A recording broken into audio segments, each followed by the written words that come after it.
Well. Southern Taylor County in northern West Virginia until 12:45 a.m. At 9:43 p.m., Doppler radar indicated thunderstorms producing heavy rain across the Warren area. Between 1.5 and 2 inches of rain have fallen.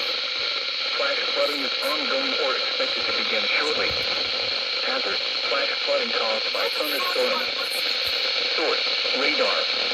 Impact: flash flooding of small creeks and streams, urban areas, highways, streets, and underpasses, as well as other poor drainage and low-lying areas.